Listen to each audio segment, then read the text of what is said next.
Rikujtojmë edhe njerë incidentin në Singapore përgjatë dhe premierës së filmit Wicked for Good me dy protagonistet Ariana Grande dhe Cynthia Erivo, ku një 26 vjeçar australian zgjodhi që të kaloj barikadën rojet e sigurisë dhe të hidhet drejt Ariana Grandes duke e tronditur këtë të fundit, por pa i shkaktuar as edhe një lloj problemi fizik. Mirë po, fansat mbështetësit e Ariana Grande kanë deklaruar se ky moment e ka ritraumatizuar këtë të fundit si pasojë dhe të shkuarës, për cilën do të flasim pas pak, pasi informacioni i ri është që gjykata në Singapore ka vendosur 9 ditë burg për 26 vjeçarin i cili dhunoi dhe shqetësoi Ariana Grande një incident i profilit lartë të javës kaluar. Videot në rrjetet sociale tregojnë Wen që vrapon drejt Arianës duke e hedhur krahun në qafë. Cynthia Erivo menjëherë reagon duke e kërkuar që të largohet dhe duke kërkuar që ta lej Granden, e cila vizualisht është mjaft e shqetësuar. Wen më pas postoi video të incidentit në llogaritë e tij në rrjetet sociale duke deklaruar se ishte i lirë.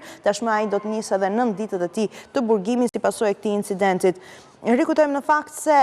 Ariana Grande ka qenë edhe artistja që realizoi një koncert në Manchester të vitit 2017, aty ku një sulm kamikaz vrau 22 persona dhe plagosi qindra të tjerë. Që për vitin 2017 Ariana Grande ka folur shpesh për stresin post-traumatik që ka ndjerë si pasojë e këtij sulmi vërtet makabër dhe të dhimbshëm dhe një njollje dhe një momenti të errët në karrierën e saj, për cilën ka folur edhe më parë në vitin 2022. Ajo ka realizuar një koncert në përkujtim të 22 personave të vrarë